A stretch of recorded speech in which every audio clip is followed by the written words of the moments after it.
एक गरीब किसान था जो अपनी पत्नी और माँ के साथ रहता था।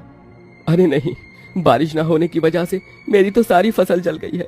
अब मैं क्या करूं? हिम्मत मत हारिए जी, भगवान सभी रास्ते एक साथ बंद नहीं करता है। हम अभी भी कुछ पौधे लगा सकते हैं। काव्या, पौधे लगाने के लिए हमें पौधों की जरूरत होगी, और तो और खाद वगैरह, इस सब के लिए पैसे कहाँ से आएंगे?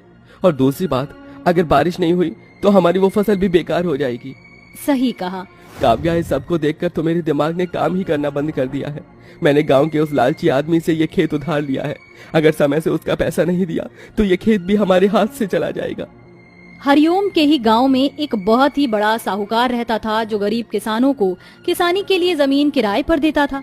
अगर किसानों की फसल अच्छी होती तो वो उसमें से 20% फायदा काटकर खेत का किराया वसूलता था, और अगर किसी किसान की फसल खराब हो जाती थी और वो खेत का किराया देने में असमर्थ होता था तो साहूकार मनोज उससे अपना खेत तो लेता ही था, साथ ही उस किसान की लागत वगैरह का भी कुछ नहीं देता था। और इसी चीज का डर हरिओम को भी सता रहा था। माना हमारे गांव के साहूकार थोड़े से खुदगर्ज हैं, लेकिन अगर आप उन्हें अपनी परेशानी समझाओगे तो वो जरूर समझ जाएंगे। अरे बेकार की बातें मत करो काव्या, मुझे कुछ देर को अकेला छोड़ दो। हरिओम ऐसे बोलकर बस खेत के अंदर जा ही रहा था कि तभी एक भिखारी उसके पास आया। बेटा, अरे बेटा, ऊपर वाले के नाम पर कुछ दे दो, भगवान तुम्हारी मदद करेगा। बाबा लो बाबा। हरिओम ने अपनी जेब से निकालकर 10 रुपए उस भिखारी को दे दिए। शुक्रिया बच्चा, भगवान तेरी हर दुविधा को दूर करे। वो बाबा हरिओम को दुआएं देता हुआ चला गया। आपने अपनी जेब का आखिरी नोट भी दे दिया। कोई नहीं, अब इतनी टेंशन लेने से क्या होगा, चलिए घर चलिए, जो होगा देखा जाएगा। काव्या हरिओम को घर ले आई। मुश्किलें हर इंसान की जिंदगी में होती हैं, और बिन मुश्किल जीना भी कोई जीना है। अब आप सभी टेंशन फ्री हो जाइए और खाना खा लीजिए, जो होगा देखा जाएगा। काव्या ने सभी की प्लेट में उबले हुए चावल नमक के साथ परोस दिए। पूरा परिवार उसी खाने को मिलकर खा ही रहा था कि तभी काव्या की सास विद्या को अचानक फंदा लग गया। माँ जी, लीजिए, पानी लीजिए। काव्या अपनी सास को पानी देने के लिए उठी ही थी कि तभी विद्या का फंदा और भी बढ़ गया और वो अपने दिल की साइड पकड़कर तड़पने लगी। माँ, माँ। अरे अरे विद्या, विद्या। हे भगवान, हरिओम जी, माँ की तबीयत तो बिगड़ने पर ही है, इन्हें जल्दी से अस्पताल लेकर चलिए। हरिओम बेचारा अपनी माँ की तबीयत बिगड़ती देख नंगे पांव ही घर से बाहर भाग गया और जल्दी से एक ऑटो रिक्शा को अपने घर लेकर पहुँचा। बाबा, माँ को इसमें बिठाइए, भैया हमें जल्दी किसी अस्पताल लेकर चलो। गांव के बिल्कुल किनारे पर एक अस्पताल था। हरिओम अपनी माँ को वहीं ले गया। अस्पताल जाकर पता चला कि विद्या को दिल का दौरा पड़ने वाला था। आपकी माँ मौत के मुंह से लौटी है। मेरी माँ ने तो इन्हें कुछ दिनों के लिए यहीं एडमिट कर दीजिए। हम इनकी इस दिक्कत का यहीं इलाज कर देंगे, वरना लापरवाही से मामला और भी बिगड़ सकता है। हरिओम ने डॉक्टर की बात सुनकर विद्या को वहीं पर एडमिट कर दिया, लेकिन प्राइवेट अस्पताल में भर्ती होने के बाद उसकी फीस वगैरह कौन भरता। बस यही सब सोचकर हरिओम का मन बहुत उदास था। एक तरफ उसका रोजगार का साधन खतरे में पड़ा हुआ था, जेब में एक भी पैसा नहीं था, तो वहीं दूसरी तरफ माँ मौत जिंदगी के बीच झूल रही थी। मन में उदासी लिए हरिओम रात के समय अपने खेत पर आया और वहीं अपनी खेत की सूखी जमीन पर बैठ गया। भगवान, इतनी परेशानियों का सामना करने के लिए मैं अकेला काफी नहीं हूँ। मुझे हिम्मत दे, कोई तो रास्ता दिखा जो मैं अपनी उलझनों को सुलझा पाऊँ। मैं बेबस हूँ भगवान, मैं बेबस हूँ। हरिओम ऐसे बोलकर रोने लगा। उसकी आंखें आसमान की तरफ टकटकी लगाए हुए थीं, तो आंसू सूखी मिट्टी को तर कर रहे थे। हरिओम की आंखें बस रोई जा रही थी, लेकिन उसके पास बोलने को शब्द नहीं थे। बस उसकी रोती आंखें सब बयां कर रही थीं। अभी हरिओम रो ही रहा था कि तभी उसे अपने पीछे कुछ महसूस हुआ। मत रो हरिओम। वो नीले रंग की एक चमकदार देवी थी, जिसकी आंखें सागर की तरह गहरी और शरीर पर प्रकृति की चादर जैसे कपड़े थे। आप कौन?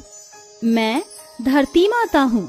मैंने तुम्हारी मेहनत, ईमानदारी और दूसरों की मदद करने की भावना देखी है और मैं तुमसे बहुत प्रसन्न हूँ, इसीलिए मैं तुम्हें कुछ देना चाहती हूँ। ये लो। धरती माता ने हरिओम को एक जादुई बीजों की पोटली दे दी। ये जादुई बीज हैं।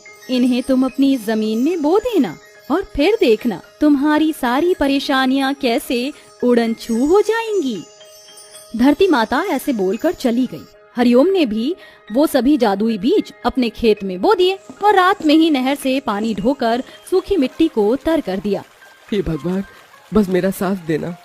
हरिओम ने भगवान का नाम लेकर सभी बीजों को अपने खेत में बो दिया। अगली सुबह जब हरिओम उदास मन के साथ ही अपने खेत पर आया तो वो अपने खेत का मंजर देखकर बिल्कुल हैरान रह गया। कमाल है, ये सब कैसे हुआ? हरिओम के सूखे खेत की जमीन बिल्कुल हरी भरी हो गई थी। उसके खेत में सिर्फ एक तरह की सब्जी नहीं बल्कि तरह तरह की सब्जियां थीं, जैसे टमाटर, गोभी, आलू, बैंगन, मटर, गाजर, मूली, शलजम वगैरह वगैरह। विश्वास नहीं होता, क्या ये मेरा ही खेत है? हरिओम घूम घूम कर अपने खेत को खुशी से निहार रहा था। ताजी ताजी सब्जियां उसके खेत की शोभा को दुगनी कर रही थीं। शुक्रिया धरती माँ। हरिओम ने ऐसे बोलकर अपने खेत के टमाटर को हाथ लगाया कि तभी वो टमाटर इंसानी आवाज में बोला, स्वागत है जादुई सब्जियों के खेत में। जानते हो हरिओम, अब हम तुम्हारे खेत से कभी भी नहीं जाएंगे। तुम बोले कैसे? तभी एक बैंगन बोला, जब तक हम जादुई खेत में हैं, तब तक हम बोल सकते हैं। हमें इस खेत से निकालते ही हम वापस साधारण सब्जियों की तरह ही हो जाएंगे। अब तुम ज्यादा मत सोचो, हम तुम्हारी अमानत है। चलो जल्दी से हमें तोड़ लो और अपनी परेशानियों को दूर कर लो। सब्जियों की ऐसा बोलते ही हरिओम ने उन्हें तोड़ना शुरू कर दिया। वो जो कोई भी सब्जी तोड़ता वही टूटते ही वापस दुगनी होकर खेत में दोबारा लग जाती। हरिओम इस सबको देखकर बहुत ही ज्यादा खुश था। उसने जादुई खेत की बात अपने परिवार वालों को बताई। सभी ये जानकर हैरान थे और विद्या तो बस जादुई सब्जियों की खबर से ही आधी ठीक भी हो गई थी। बहू, मुझे तो तू मेरे खेत की सब्जियों से कोई बढ़िया सी डिश बना कर खिला दे। मेरी आधी बीमारी उसी से ही सही हो जाएगी। जी माँ, जरूर। काव्या ने जादुई सब्जियों से अपनी सास के लिए सूप बनाया। जादुई सब्जियों का सूप पीकर विद्या की बीमारी जैसे उड़न छू हो गई। डॉक्टर भी ये कमाल देखकर हैरान थे। डॉक्टर साहब, अब मैं चंगी हो गई हूँ, अब मुझे मेरे घर जाने दो। हाँ जी जी जरूर। हरिओम ने अब आसानी से हॉस्पिटल का बिल पे कर दिया, क्योंकि जादुई सब्जियां इतनी ताजी और अच्छी थीं कि वो 2 दिन में आराम से 1000 रुपए की तो बिकी जाती थी। अब हरिओम के दिन बदल गए थे। उनके घर में अब भर भर कर राशन आता था। हरिओम की अच्छाई से भगवान ने प्रसन्न होकर उसे ये तोहफा दिया था। इसीलिए तो कहते हैं कि हमेशा सभी के साथ अच्छा बर्ताव करना चाहिए, क्योंकि अच्छे कर्मों का फल जरूर मिलता है।